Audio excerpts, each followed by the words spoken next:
What is going on, everyone? Mikankguu here, and we are back with another video. Today we are going to be talking about a new set of tech choices that not only adds versatility to our Mikankguu build, but is a budget-friendly option as well. But before we do that, I have to give a huge shout out to Rob, who came top 32 at YCS Dortmund on a going first version of Mikankguu. Rob is a key contributor in our Mikankguu Discord and adds a lot of value to the discussions and conversations that we have surrounding what Mikankguu can do as a going first engine. So a huge shout out to him. He is a great duelist, but an even better person. And him and I have had a lot of great conversations about what Mikankguu can achieve. And he just shows that going first Mikankguu is too strong. So thank you so much, Rob. And speaking of support and the community, we are, at the time of this recording, only a couple of people away from the big 500 subscribers. So thank you so much if you have subscribed already. If you're new to the channel and you're here because of Rob, hello, I'm Mikankguu, and welcome to our page where we talk about Mikankguu as a legitimate going first option. We're also going to be talking about a bunch of other stuff down the road too, but right now we're having a ton of fun building on our Mikankguu engine. So right now, let's get into this, because as you can see here, we have a familiar sort of engine that people run, or a familiar package that people run in their Mikankguu builds, and something that may not be so familiar. So on the top row, you see that we have emergency teleport and our assault mode package. This is something that a lot of going first Mikankguu players have advocated before and have asked me about as to whether it's viable. And I do believe that it is. I think that the assault mode package is really good, and this is how it works. Usually you start off by using emergency teleport to get Psy Reflector in the draw phase if you want to avoid droll. Psy Reflector effect is going to grab Beast, you add it to hand. Assault Beast is then going to discard itself to the graveyard, and then you add Assault Mode Activate to hand. Then you're going to activate Psy Reflector, reveal Assault Mode Activate, and then special out Assault Beast, increasing its level up to 4. Typically what we do is we make it a level 8, so that way we can use the level 1 tuner in Psy Reflector, and of course a level 8 in Assault Beast, and make a level 9, and we go into our Power Tool Braver lines that way, and of course just get our plays going with adding equips and sending them to the graveyard, and so on and so forth. Now, if you are interested in those lines, if you're interested in the assault mode lines, please let me know in the comments below, and we will dedicate a video to just some assault mode tech options or choices in terms of like what combos to do. So let me know in the comments below if that's something that interests you. Now, something that we are adding to the goo is a small little psychic package of Psychic Wielder, Psychic Tracker, and of course our boy Dimensional Allotrope Varus, which you know of before in our first build. E-Telly is a fantastic card. It's not once per turn. It can get you so much extension and get your plays going even in the draw phase. And this is why I think we need to take advantage of this card as a one-card starter in and of itself going into the next format. So what do we use as other targets? Well, we have Psychic Wielder and Psychic Tracker. To me, these cards are excellent sort of extenders, and allows you to make a really impressive board with our Mikankguu girls, because inherently, Psychic Wielder and Tracker are allowed to summon themselves when a level 3 is on the board, which is going to be really valuable for link plays, for synchro plays, because Wielder is a tuner, and when Age of Overlord drops, it's going to be very valuable when we go into our Xyz plays as well. And we'll get into that in a little bit. And of course, just so you're aware, Wielder and Tracker do have effects once they are used for synchro summoning. Wielder, for example, if it's sent to the graveyard as synchro material, you can target one monster on the field with less attack than the synchro monster that used this card as material. You can destroy it, which is really good for just breaking boards. And Psychic Tracker is really good because a synchro monster that's used this card as material gains 600 attack. So if you want to create sort of a little towers option for yourself, you can do that. But where their real value is in if you control a level 3 monster other than Psychic Wielder or Tracker, special summon this card from your hand in defense position, which is, again, just really good to get our plays going because all of our Mikankguu girls are level 3. And of course, Allotrope Varus, you've seen before. If our connector does get negated, we can E-Telly this out, turn it to a Fire Warrior, and then go into Isold from there. So let's take a look at what we can do with this little package, some cute little plays, and I think some other interactions that can go pretty hard.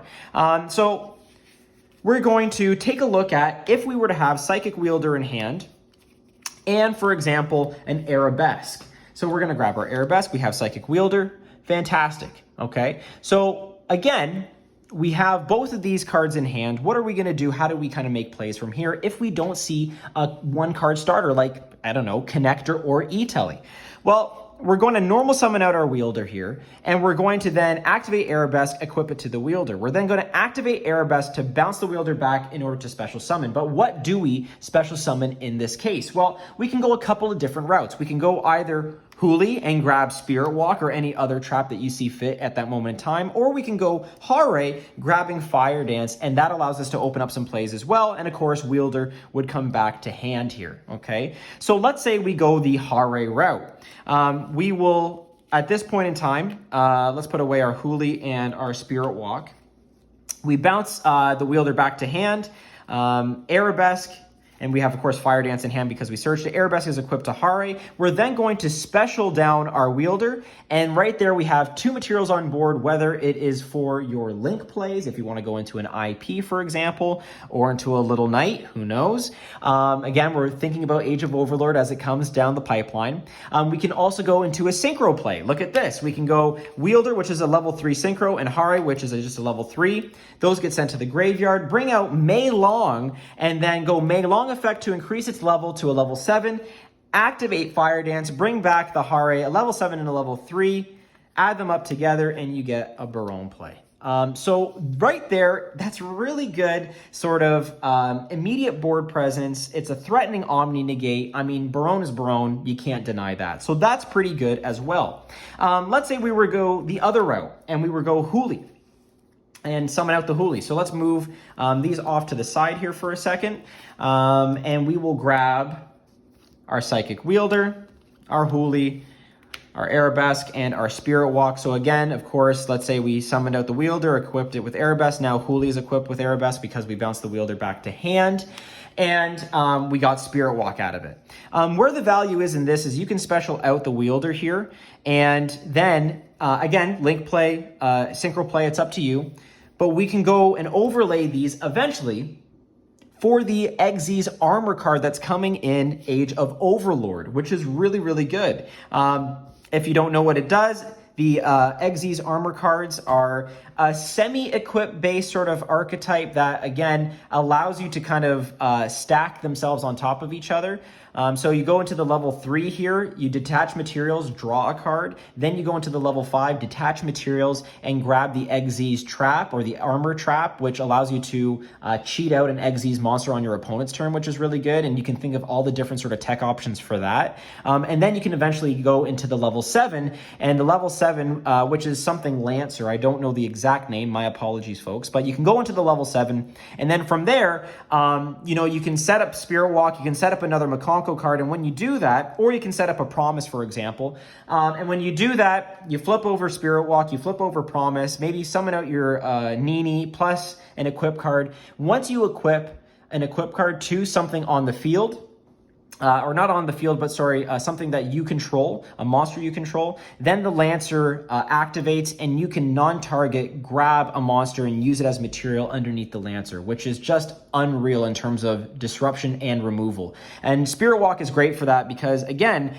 you can take an opponent's monster, proc it to a Mikankguu card, and that activates Lancer, and then you take another card non-targeting. So really good options there. But we can also do some other funny stuff because we do play Connector in this particular build, and I am running 49 cards still because we don't want to see any of our bricks, which includes the Assault mode activate. So what you can do is you can have Connector here, you can also have Wielder, and you can do some interesting plays with this route. You can go Neospace Connector, you can go Connector effect, summon out the Dolphin, go Dolphin effect, and then pitch a card, and check your opponent's hand. Maybe they have Nibiru. Uh-oh, what do we do? Well, you can special out the Wielder here, and at this point, you can do a couple different things. You can go into a level 7 play, which is really interesting, or, again, you can go Dolphin and Psychic Wielder, and it's amazing that Dolphin is a level 3 that you can do this. You can go Mei Long and keep Mei Long as a level 6, and then go level 6, level 4, into, you guessed it, our Baronne de Fleur. If you don't see a nib, you can do some other things as well. If you don't think Isolde is the route because your hand is a little awkward or clunky, that's fine. You can go, again, have the Dolphin and have Wielder out, and you can go Psychic Wielder, Dolphin, go to a Mei Long, change Mei Long to a level 5. Level 5 and a level 4 gives you a level 9, and that gets you access to Braver and your Power Tool Braver lines from there. So there's a lot of versatility here, folks, and it's really interesting what you can do. You can also, if you don't want to go into that line and you can see their opponent's hand, they have some weak cards, maybe they're on Sprite or whatever the case may be, you now have a Mei Long on field with 2200 attack. You can go Neospace Connector to tribute itself and then bring back out Dolphin. And then go Dolphin Effect again to rip another card, depending on the hand that you have and what you're trying to accomplish. So there's a lot of different ways to go about doing this, and I'm just showing you all the different sort of tech options available to you in terms of lines that you see.